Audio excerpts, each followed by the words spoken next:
I'm going to make this as quick as I can. What I'm about to read to you here is from SE Cupp.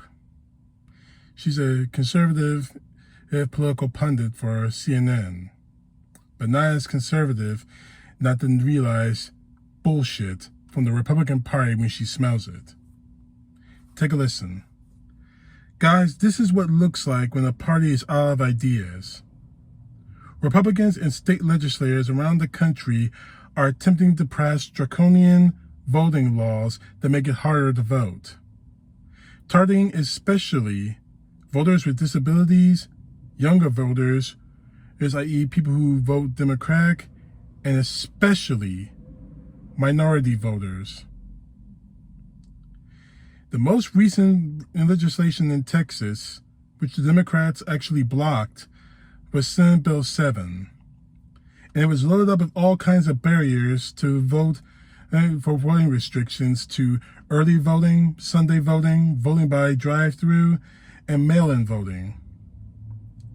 It added requirements like showing a driver's license or social security card, even for mail-in voting ballots.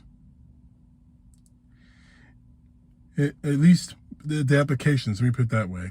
And it limits election workers and helping people while expanding the rule of partisan poll watchers. And I'm sure Donald Trump likes that. If this is your idea of public service, is really the dystopian one. From Florida to Georgia to Texas, Republicans are spending taxpayers' time, money, and resources not solving problems, but fighting to limit your access to the democratic process itself. Why are they doing this? Because they're truly out of ideas. They alienated the marketplace, so state legislators are their last resort to influence the outcome of upcoming elections.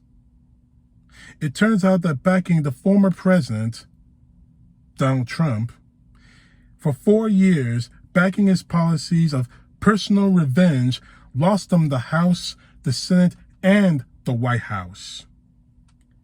You'd think in a case like that, the Republicans, especially who's in leadership, would consider returning to the ideals and principles and policies that elected Presidents Ronald Reagan and George W. Bush twice, and gave them GOP a huge congressional majority in 1994, 2010, and 2014 in the midterm elections.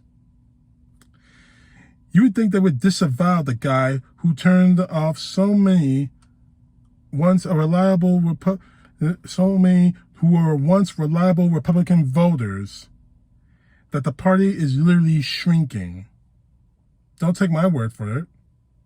A Gallup poll from April shows the largest quarterly gap in major party affiliation since 2012, with only 25% of voters who are willing to identify themselves as Republicans. Today, instead, they're doing the exact opposite. On both counts, they're shutting ideas in favor of gimmicks. And they're still fetishing Donald Trump, promoting his big lie conspiracy that the election was actually stolen from him, and hoping that they'll run in 2024. Their efforts to make voting harder are fairly direct admission that Republicans cannot win on their merits. And they know it.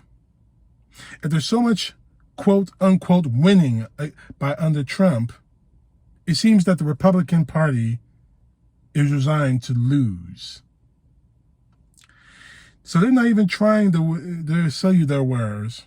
Now, she goes on a pretty, like a department store type of description. Just bear with me. Think of two parties, the Republicans and Democrats, like a giant department store. Parties are us, if you will. Each stock the shelves and racks with products they want you to buy. Policies, measuring ideas, and solutions to problems. While Democrats are loaded their shelves with their products, some very popular products, I may add, and some that might end up on the sales rack. Republican shelves are practically empty, save for some discount merchandises like the QAnon starter kit and a copy for Insurrection for Dummies. Instead of adding new and improved items to compete with the Democrats' overflowing racks, Republicans are trying to limit store hours and open the doors late and close them early, to prohibit you from buying anything online and empower store managers to look menacingly over your shoulder as you consider buying the other guy's products. Democrats want many people to have access to parties or us to work and they work to keep our section as clean as they possibly can. However, the Republicans are intentionally trying to ruin your shopping experience. Their departments are a mess. The dressing rooms are covered with pricing confusion. The hope being that you may be distracted from the chaos, that you would never notice that they're selling fakes and damaged goods.